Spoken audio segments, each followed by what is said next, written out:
Kami hadirkan pembicaraan berkenaan dengan kunjungan Tiongkok pemirsa ke Indonesia. Sudah bersama kami kembali ada Mas Yusuf. Mas Yusuf, dalam konteks bahwa relasi yang cenderung asimetris ya Indonesia dengan Tiongkok begitu, sebenarnya bagaimana Indonesia ini bisa menjaga posisi tawarnya supaya tidak hanya menjadi pasar atau penerima proyek saja, Mas Yusuf? Iya, saya kira kalau kita perhatikan ya, semakin ke sini memang hubungan antar kedua negara itu semakin meningkat dalam konteks hubungan dagang, kemudian juga dalam konteks investasi. Jadi sebenarnya kedua hal tersebut yang bisa digunakan oleh pemerintah, terutama dalam meningkatkan posisi tawarnya. Nah, posisi tawar di sini tentu bisa dihubungkan ke berbagai hal, termasuk di dalamnya misalnya dalam konteks investasi. Dalam konteks investasi, memang saat ini Cina merupakan salah satu yang terbesar, tetapi kalau kita perhatikan sebenarnya hubungan investasi antara Cina dan Indonesia itu masih bisa untuk ditingkatkan, terutama kalau kita bicara proses downstreaming ya dari katakanlah komoditas nikel yang selama ini kan kalau kita lihat prosesnya dia dibentuk ke dalam satu komoditas, kemudian diekspor ke Cina dan nanti dikirimkan lagi ke Indonesia. Padahal seharusnya dalam bentuk rantai pasok yang lebih kompleks, sebenarnya Cina bisa meningkatkan kapasitas downstreamingnya di Indonesia untuk produk dengan nilai tambah yang lebih lebih besar gitu. Jadi saya kira itu bisa dimulai dari sana. Kemudian kalau kita bicara hubungan dagang, selama ini Cina menjadi partner utama Indonesia dan begitu pula Indonesia juga menjadi partner utama Cina. Nah, sayangnya kalau kita perhatikan memang di beberapa kesempatan banyak kemudian friksi ya dalam konteks perdagangan antar kedua negara. Misalnya ketika banyak produk-produk dari Cina yang kemudian membajiri dan akhirnya itu mempengaruhi ya pasar domestik. Nah, saya kira itu juga bisa dijadikan sebagai salah satu bahan perundingan antar kedua negara agar disepakati produk-produk mana saja yang bisa masuk ke Indonesia dengan standar tertentu. Di saat yang bersamaan kita juga bisa mendorong ya ekspor untuk produk-produk UMKM misalnya, apalagi kalau kita perhatikan Indonesia juga punya target untuk meningkatkan rasio ekspor UMKM terhadap PDB dalam beberapa tahun ke depan. Dan Baik. China sebagai salah satu partner utama Indonesia dengan pasar yang besar, dengan pasar yang masih berkembang, tentu masih sangat mungkin untuk dijadikan sebagai salah satu pasar utama untuk ekspor UMKM. Jadi dalam konteks-konteks ini saya kira pemerintah bisa mendorong ya kebijakan yang lebih simetris, yang lebih fair antara China dan juga Indonesia. Oke, sekali lagi Mas, apakah kita punya nilai tawar dalam kunjungan kali ini? Saya kira kita punya nilai tawar yang strategis ya, apalagi kalau kita bicara market yang luas dan juga Ya. posisi Indonesia yang juga misalnya tergabung dalam beberapa perundingan global seperti G20 dan belum lama ini juga gabung dengan BRICS ya. Jadi saya kira itu menunjukkan sebenarnya posisi Indonesia yang lebih strategis. Mungkin kalau kita bicara katakanlah satu dekade yang lalu, posisi Indonesia tidak sestrategis seperti sekarang.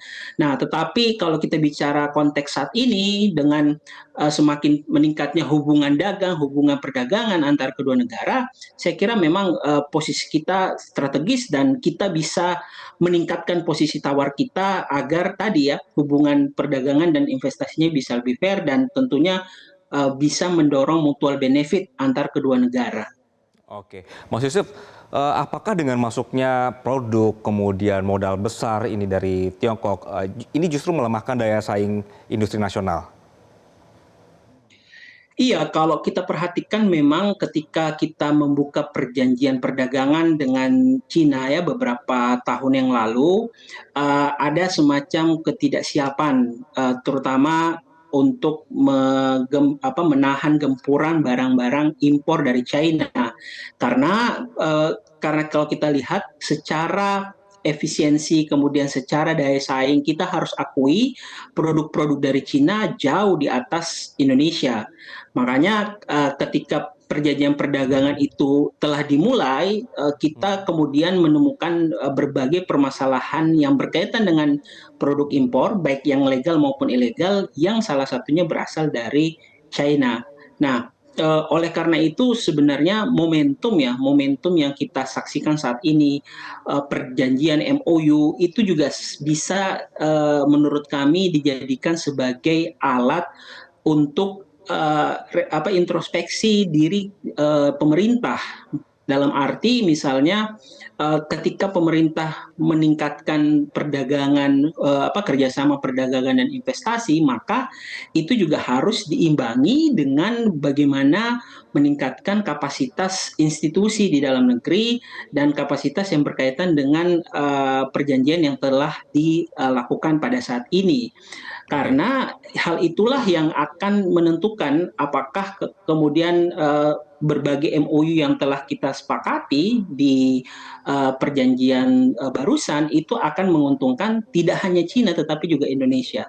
Misalnya tadi ya, masalah produk yang lebih murah. Produk yang lebih murah itu bisa disebabkan oleh berbagai faktor, termasuk di dalam misalnya efisiensi dari tenaga kerjanya, kemudian juga misalnya bicara tentang harga impor untuk bahan baku, kemudian juga bicara masalah harga gas. Nah, hal-hal seperti ini kan yang sayangnya di dalam negeri masih terdapat ruang untuk kemudian bisa ditingkatkan gitu ya, untuk kemudian diperbaiki, sehingga ketika diperbaiki ini yang seharusnya bisa menjadi salah satu cara ya untuk kemudian kita tidak kemudian kalah saing dengan produk-produk Oke. China seperti yang sudah terjadi sebelum-sebelumnya.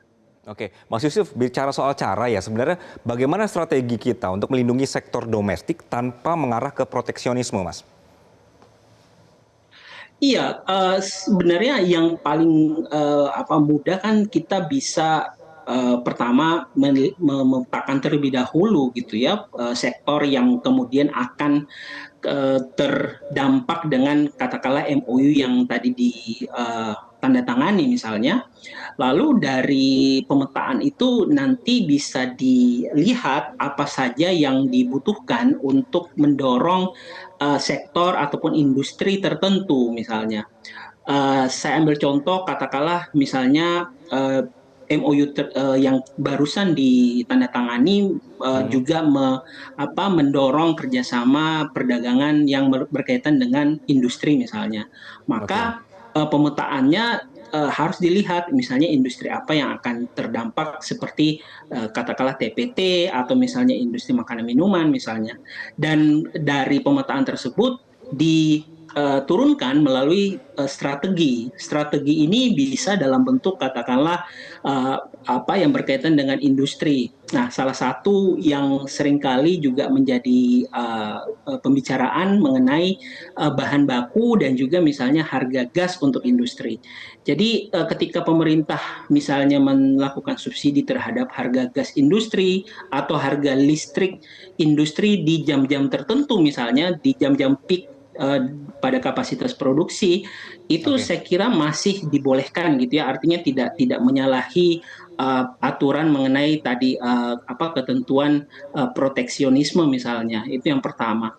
Kemudian yang kedua tadi bicara daya saing. Daya saing ini sebenarnya kita bisa ambil contoh dari China juga gitu ya. Kenapa kemudian China menjadi semacam raksasa untuk beberapa produk yang diekspor mereka? Salah satunya karena mereka juga punya pendalaman untuk mengetahui bagaimana produk tersebut harus bisa bersaing. Salah satu bentuknya misalnya dengan melakukan research and development yang dalam Baik. mengenai produk tersebut. Makanya Oke. kalau kita perhatikan secara nilai angka R&D di China dibanding ke Indonesia itu memang agak timpang ya. Artinya mau tidak mau kalau kita ingin mendorong daya saing sekali lagi kita perlu juga ikut mendorong R&D kita sehingga kita bisa Oke, oke. mengetahui bagaimana tren untuk produk tertentu dan bagaimana mitigasi yang bisa dilakukan. Saya kira hal-hal seperti itu yang kemudian bisa dilakukan tanpa kemudian menjalankan sebuah kebijakan yang berlawanan gitu ya dengan Oke. uh, mutual atau semangat dari perjanjian yang perdagangan dan ekonomi yang lebih fair. Baik, Mas Yusuf, sejauh mana kita bisa mengatakan bahwa investasi Tiongkok ini memberikan manfaat jangka panjang bagi ekonomi kita, bagi ekonomi lokal gitu, bukan hanya untuk proyek jangka pendek, Mas Yusuf? Iya, memang kalau kita perhatikan saat ini investasi yang masuk itu beberapa di antaranya harus dilihat dari jangka panjang seperti yang tadi disinggung oleh Pak Presiden, salah satunya kereta cepat. Namun menurut kami ada juga proyek atau kerjasama yang berhubungan gitu ya dengan hubungan jangka pendek dan mempengaruhi masyarakat secara umum, misalnya proyek downstreaming ya untuk beberapa produk pertambangan seperti nikel. Karena kalau kita perhatikan misalnya pembukaan atau proses downstreaming nikel di beberapa pulau terutama di timur Indonesia terlepas dari ada pro kontra terkait proses downstreaming tersebut, tetapi dia memang pada akhirnya juga membuka peluang kesempatan masyarakat di sekitar untuk bisa bekerja di sana. Oke. Banyak kemudian masyarakat yang tadinya tidak punya pekerjaan dengan adanya kerjasama investasi itu proyek downstreaming tersebut akhirnya bisa mendapatkan pekerjaan gitu. Jadi memang itu yang kemudian bisa dilihat. Nah hanya saja saya kira kita juga harus fair untuk kemudian menyampaikan dari katakanlah proses tadi downstreaming produk nikel ada beberapa hal yang kemudian harus diperhatikan gitu ya dan saya kira ini juga bisa disampaikan oleh pemerintah termasuk di dalamnya masalah tadi masalah keamanan karena Baik, baik. dalam beberapa kesempatan terjadi kecelakaan kerja yang melibatkan investasi dari China gitu. Nah, Oke. kemudian kita juga bicara masalah lingkungan. Tadi saya sampaikan salah satu pro kontra yang muncul adalah proses atau kerjasama investasi downstreaming produk nikel itu akhirnya merusak lingkungan di beberapa pulau yang terkena dampak investasi tersebut. Jadi tadi kalau dikatakan proyek mana saja atau bagaimana kita bisa memastikan kerjasama ini Jangka panjang bisa ya? bermanfaat dalam jangka pendek itu tadi proyek-proyek downstreamingnya ya. Nah, Oke. tetapi sekali lagi dari proyek-proyek downstreaming yang dilakukan China di Indonesia juga perlu ada catatan tersendiri sehingga uh, kita menilainya itu lebih luas, tidak hanya bagaimana kemudian dia bisa bermanfaat katakanlah terhadap indikator Oke, penyerapan baik. angkatan kerja atau tenaga kerja, tetapi juga kita melihatnya dari aspek seperti keamanan dan juga keberlanjutan dari proyek kerjasama investasi tersebut. Baik, sekali lagi kita berharap bahwa apapun nanti kerjasama yang dilakukan antara kedua negara ini benar-benar untuk rakyat begitu ya, Mas Yusuf. Terima kasih Mas Yusuf atas perspektifnya di Metro Siang kali ini. Kami akan kembali saja pemirsa dengan informasi lainnya. Mantan Presiden Joko Widodo menghabiskan akhir pekan dengan bersepeda bersama